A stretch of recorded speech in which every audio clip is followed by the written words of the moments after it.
Dear students, I am Dr. Mallikarjun S. Biradar, Assistant Professor in Mathematics, Government First Grade College, Boswattal. Now, as far as BSc 5th and 6th semester is concerned, in the subject Mathematics, there are DSc papers. There are 3 DSc papers. In that, one paper is Graph Theory 2. As you all know, in the 5th semester, you have studied one of the DSc paper, Graph Theory 1.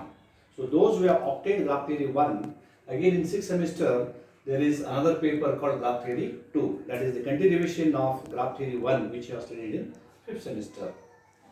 Now in the Graph Theory 2, there are 4 units. In that, first unit is Eulerian graph and Hamiltonian graph. So in this unit, there are some sessions, 15 sessions are there. The first session is about introduction about the Eulerian and Hamiltonian graph and Konigsberg bridge problem. So students, already you have studied the concept of graph and different ideas of graph theory in 5th semester. So that is the basic need which we require for 6th semester. Without knowing the concepts of graph and different types of graphs what you have studied in the 5th semester, it is very difficult to understand the concepts of graph theory too. So I hope you all have revised, come with a preparation, and you know or you are aware of the concepts of graph theory which you have studied in 5th semester. With that hope, we start the first session. Now, introduction about the Eulerian and Hamiltonian graph. In 1736, the concept of Eulerian graph was formulated when Euler studied the problem of Konigsberg bridge, and 2 characterizations of Eulerian graphs are introduced in this topic. So what is that Eulerian graph? That we will see in detail later on. In 1855, Hamiltonian investigated a game on the graph of the dodecahedron, which suggests the concept of Hamiltonian graph. So in this topic, we introduce another concept called Hamiltonian graph, and we introduce some necessary and sufficient conditions to be the Hamiltonian graphs. So we will see all those things in detail about Eulerian and Hamiltonian graph in coming classes. Now, let me come to this Konigsberg bridge problem. In Russia, there is a place called Konigsberg, and there is a river called Pregal River. So how is the location of the river and the picture of that Konigsberg? Just I try to draw one diagram. So we will understand very easily about the concept of Konigsberg bridge problem.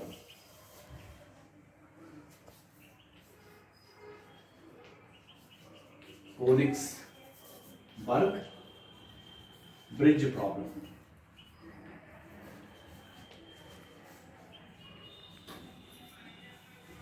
So let me draw the physical structure of the graph on a plane.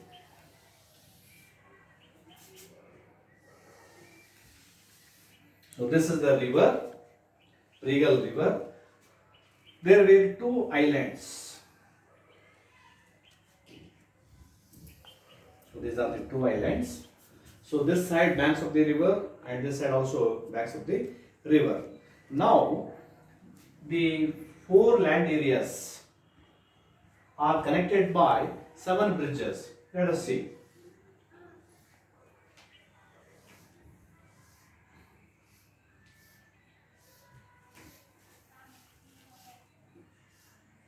Okay. See, this banks of the river connected with 2 bridges to the island, and 2 more bridges are connected to the other banks of the river to this island. Similarly, these 2 islands are connected by 1 bridge. Similarly, banks of the river on the other side to 1 island, and similarly on the other side. So this is how, this is a physical appearance which we have drawn on a piece of paper, of course. So there are 4 land areas connected by 7 bridges. Now what is the problem? The problem is that one has to start a journey from one of the land areas, cross each bridge exactly once and reach all the land areas and come to the starting point where journey is started. So once again I repeat, what is the problem? One has to start a journey from one of the land areas and cross each bridge exactly once. So it implies you are not allowed to retrace the bridge. Okay, you are not allowed to come back on the same bridge where you have crossed. Okay, so with that condition, one has to start a journey from one of the land areas, cross each bridge exactly once. You are not allowed to leave any bridge. So you have to cross every bridge exactly once and visit all the land areas and come back to the same land area where you have started your journey.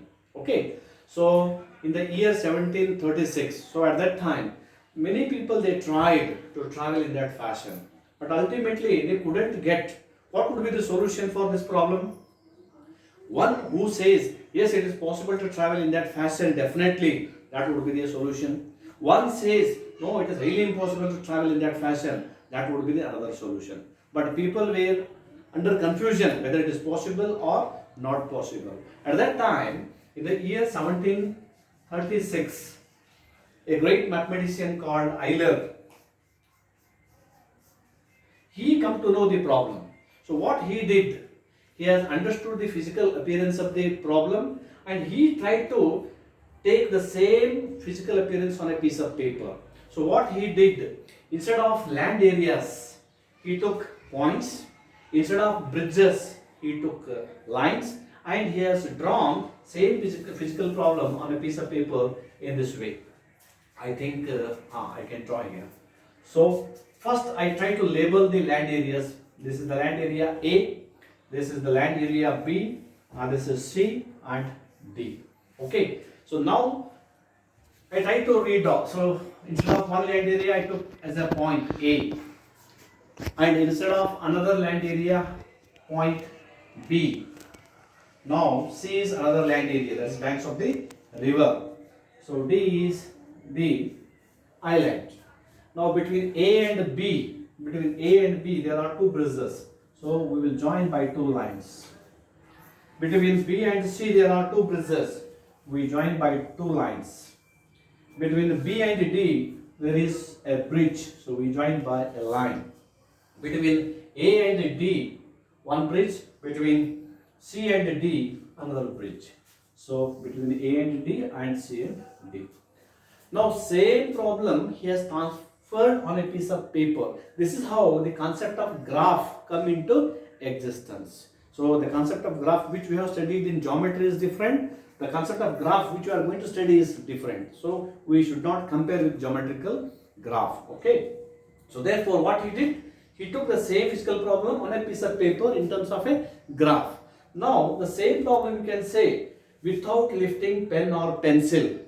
If it is possible to trace, if you have to start your tracing from one of the points and start tracing without lifting the pen or pencil, you have to trace each line exactly once and visit all the points and come back to the same point where you have started your tracing. If it is possible on a piece of paper, then absolutely it will be possible on the physical idea also, or actually you can travel in that fashion there also. Okay, so ultimately Euler come to know that it is highly impossible to travel in that fashion. Even you can try.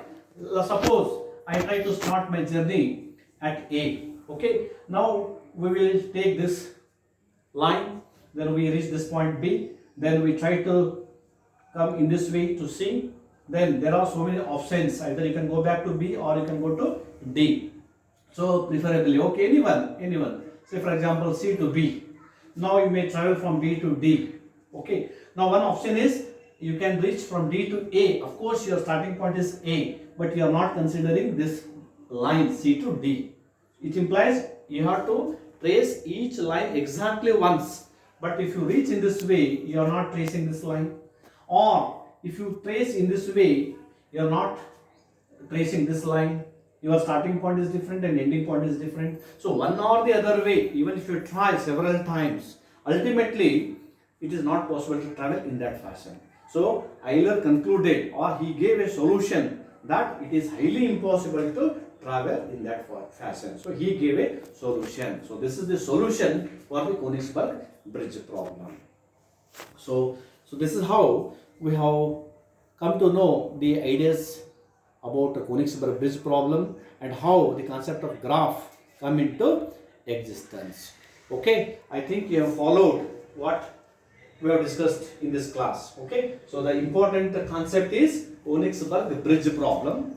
That is a physical problem, and it is taken on a piece of paper, and if it is possible to trace in that fashion, then it would be possible, but it is not possible to trace in that way. Okay, I think you have understood the problem and what would be the solution, and Euler concluded that it is highly impossible to travel in that fashion. So he gave a solution. With this, we conclude today's lecture. Thank you.